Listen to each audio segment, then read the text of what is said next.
Let's now get some reaction from three of those Canadians, three MPs, who discovered today that they were being banned, slapped with sanctions by Russia. Why were they targeted? Will the travel ban against them have any impact? James Bezan is the Parliamentary Secretary to the Minister of Defence. He's been in Ukraine recently. He's here, so is Paul Dewar, the NDP's Foreign Affairs critic. And in about 1 minute from Toronto, we'll have Friedland, Liberal critic for international trade, who's also recently been in Ukraine. Mr. Bezan, let's start with you. Your reaction when you found out you were on Russia's sanctions list.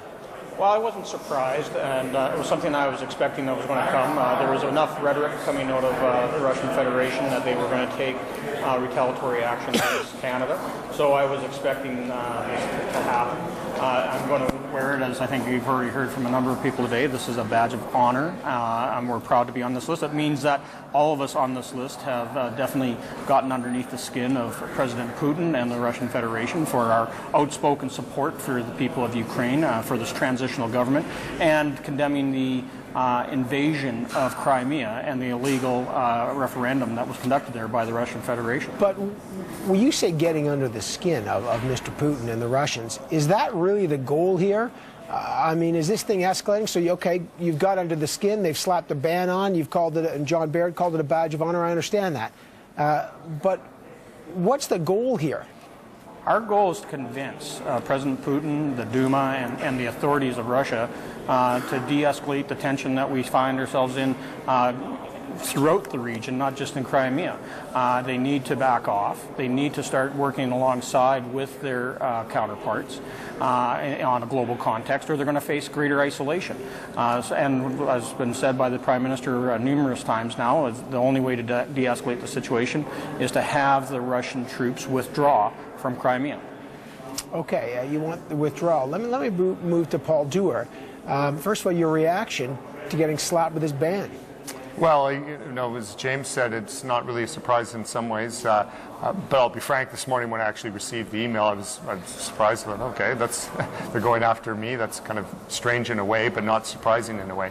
But, putting Paul Grode, as you put on the screen, on the list, I think that's untoward. Paul Grode is he's the chair of the Ukrainian Congress of Canada. He's a civil society leader. Is he really a threat to Mr. Putin? I find that strange and unfortunate, and I'd really plead with the Russians to take him off the list. I don't think that's appropriate. He is representing his community. What about the Speaker of the House? Well, here's where I think there's an interesting difference in terms of the difference between the Duma and our Parliament. The role of the Speaker there has different prominence, I'll say it that way, maybe higher prominence, and seen as more political, more prestige. So I think there's a bit of that. Dean Allison's the chair of the Foreign Affairs Committee. I'm the vice chair of the Foreign Affairs Committee. I think that's perhaps why I'm on there. I was outspoken before the Olympics against the anti-gay laws that were passed in the Duma, and called for visa ban on one of the legislators in the Duma. All that to say is, look, this is about the people of Ukraine. This is about trying to find a resolution. And what we need to say to the Russians is, we want engagement. You're going to put bans, you can do that, fine. But at the end of the day, what we need to see in working with our allies and synchronizing our response is, there is no advantage for you, Mr. Putin, to continue this pattern and this behavior. There will be more isolation, and we need more engagement to continue to do just that. Well, it's going this tit for tat. We've got Canada's putting sanctions against 41 Russians in Crimea. As Friedland joins us now from Toronto. Your reaction to being put on the list and the impact you think that might have? Well, Evan, I was surprised to be put on the list, and I agree with the Foreign Minister. It is a badge of honor to be on the list. Congratulations, Paul. Congratulations, James. To me, what our goals need to be now going forward are really we need to focus on two things. The first is we need to support Ukraine. A prosperous and democratic Ukraine is the best thing for Europe, it's the best thing for the world, it's the best thing for Ukrainians, and it's actually the best thing for Russia. Yeah, but the second thing we need to do with Russia, just hang on, my second point real quick, Evan, is what we need to do is really send a clear message to Putin and also more broadly to the Russian people that this course is the wrong one, that it comes with consequences, and there is another Russia, and that's the Russia that we want to engage. But, Christopher, let me just, you talk about we have to protect Ukraine, and I understand that. Does that now mean, as Mr. Bezan said, Crimea has to be returned to Ukraine, that Russians have to get out of Crimea, or is Crimea now a different situation on the table and that this can be settled with Russia still in Crimea? I think that the important issue right now actually is to look forward and to be very clear about the need, as I agree with Mr. Bezan, about the need for de-escalation. What I am really worried about right now is I think we are seeing in Ukraine constant and continued provocations. I think we're seeing an effort to replay the Crimean scenario in Donetsk, in Luhansk, in Kharkiv, there was in Odessa as well. And the most important thing right now vis-a-vis Russia is to say, go any further and there will be extreme consequences. So you're conceding, you're prepared in order to de-escalate, to concede Ukraine. That's what I'm just trying to get at here. I didn't say that, Evan. Sorry, concede Crimea. I didn't say that. Okay, well, say it then. Are you prepared? Why would I say such a thing? Okay, well, I'm asking. You said you have to look forward then. Does that mean you would accept a Russian presence in Crimea if it meant de-escalating and preserving the rest of Ukraine or not? I'm just trying to get... I think it's possible, Evan, to walk and chew gum at the same time. I think we have to say to the Russians, what you've done in Crimea is completely unacceptable. We do not acknowledge the legitimacy of the Russian occupation of Crimea, as we do not of regions like Transnistria, Abkhazia, South Ossetia. At the same time, it's very important to send a really clear message that go further, and the sanctions and the reaction will be even more severe. All right, Mr. Bezan, let me get your take, because the question here is now escalation. Crimea has been taken over. It has been called an illegal occupation. The last of the military bases appear to have fallen. Yesterday, NATO warned about a buildup of Russian forces on Ukraine's border. There's real concern about that. What else can be done to stop further incursions by the Russians?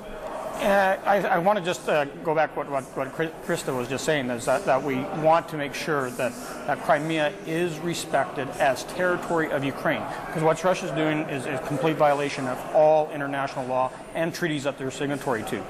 What's moving forward is this Thursday is the debate at the UN General Assembly on making Crimea a non-militarized zone. I think it's a brilliant move on behalf of the Ukrainian government.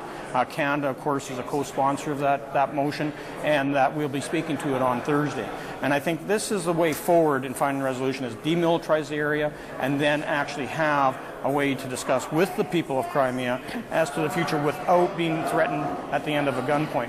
But right now, as it stands, Crimea is Ukrainian territory, and it has to be respected in that context. You and I both know, just let's talk about that demilitarized option. The Russians have their naval fleet in the Black Sea there. It is a very important naval fleet. They had a deal there. By any indication, it was never under any threat. Clearly, most of the world regards this protection as a pretext for Russian incursions in Crimea. But are you suggesting a demilitarized Crimea would remove the Russian fleet? Well, that's one of the things that's going to be discussed at the UN General Assembly. In the broadest possible context, yes, the Russian naval fleet would have to be removed from Crimea, because that's where half those troops that appeared on the streets overnight a few weeks back were troops that were stationed at those naval bases in Crimea. So now that they have control of the area, and Ukraine has offered passage back for all the Ukrainian soldiers and sailors to return to Ukraine with their families. You know, that's the first step, and now we want Russia to do the exact same thing. Move their troops back, relocate their Navy fleet so that we can demilitarize that area, and then we can have a mature discussion about the future of Crimea. Paul Dewar, what's your take on that? Although that may be an option, a demilitarized Crimea, that would be not only Russia pulling back, but actually getting rid of troops that they had even before the incursion. Do you think that's a realistic option? No, I think the debate's really important. two things. One is that this past Friday, I asked that our government stop any sale of military hardware to Russia, and let's see, that will probably be complied with. Why? To send the message that we want to, look at what the actions of Russia are and have the requisite responses. So all of our sanctions need to be targeted on individuals. Anything we're going to do on trade, like not exporting military hardware, is a direct response to their incursion in Crimea. But on the issue of the debate this Thursday, not only is it important to have it there, but to bring it forward again to the Security Council, not because Russia's going to comply immediately, but because they're going to have to put their arguments on the table in full daylight, Evan. And that's why we need to have more opportunities to do just that. And if I may, one other thing that Canada can and should do, and I hope we will do, is to send in pre-election observers. You know that there's an election coming up in May. We'll likely have support from the government to send observers in for the election, but also pre-election observers. Why? To have more presence on the ground, to keep an eye and vigilance as to what's going on there. So these are all different tools in the toolkit that we should be using, specific sanctions targeted to specific behavior, and clarifying why we have the sanctions there. I would argue it's not to dictate terms from Canada, but to dictate terms to Russia around negotiating and sitting down at the table to get to a point where we have Ukraine is going to have its sovereignty respected, and that we have actual debate and dialogue so that we can avoid conflict. And that's why you do diplomacy. Part of the irony, of course, is that we did have a lot of Democratic observers at the last election, which had put Yanukovych in. And now, of course, the situation has changed. Last word to you, Krista Friedland, in terms of what else. Now we're going back and forth on these bans. Where do you see this heading then? What's the next step? I want to have one important shout out, Evan, and that is for the Crimean Tatars. They are as close as Crimea has to an indigenous people. They suffered very, very terribly under Soviet rule in Crimea. They are really in jeopardy now, and I think that that is a group that we, as Canadians in particular, have a real responsibility to call attention to and not lose sight of. In terms of next steps, I am in happy agreement with Paul and James about some of the things that they've mentioned, and beyond that, I would say in private conversation, I think there is a real opportunity now for us to sort of bend the arc of history. Russia and Putin personally right now are on a real collision course. We have to speak very, very clearly and say, just don't do it. This is going to be terrible for you and terrible for the world. And of course, the question is, how do you back that up today? There's the sanctions and, of course, the suspension from the G8. James Bezan, Paul Dewar, Krista Friedland, all three banned, all three proudly wearing that ban as a badge of honor. I appreciate your time. Thank you. Thanks. Nice to be with you.